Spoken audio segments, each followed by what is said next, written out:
గత ప్రభుత్వ హయాంలో రాజకీయ కక్ష సాధింపు చర్యలకు పాల్పడిన వైసీపీ నేతలు ఇప్పుడు వాళ్లు తీసిన గోతులు వాళ్లే పడుతున్నారు. కూటమి ప్రభుత్వం అధికారంలోకి వచ్చిన తర్వాత పాత కేసులన్నీ ఒక్కొక్కడిగా తిరగబడుతూ ఉండడంతో వైసీపీ అగ్రనేతలు మాజీ ఎమ్మెల్యేలు వణికిపోతున్నారు. తాజాగా అమరావతి ఇన్నర్ రింగ్ రోడ్ కేసులో ఫిర్యాదుదారుడైన మాజీ ఎమ్మెల్యే ఆళ్ల రామకృష్ణారెడ్డికి సిఐడి నోటీసులు జారీ చేయడం వైసీపీ వర్గాల్లో కలకలం రేపుతోంది.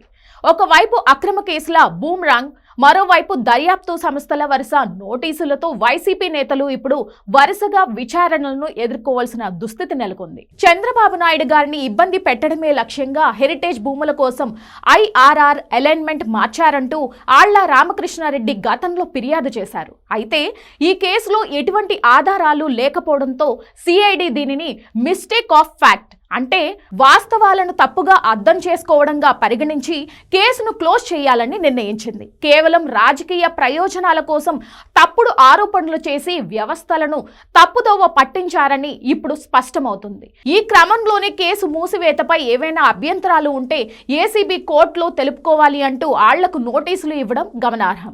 రాజధాని అమరావతిపై విషం చిమ్మడమే పనిగా పెట్టుకున్న వైసీపీ నేతలకు ఈ పరిణామం చెంపపెట్టు.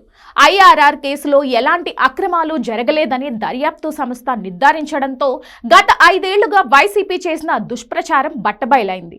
కేవలం వ్యక్తిత్వ హననం కోసం తప్పుడు ఆరోపణలు చేసిన నేతలు ఇప్పుడు కోర్టుల చుట్టూ తిరగాల్సిన పరిస్థితి వచ్చింది.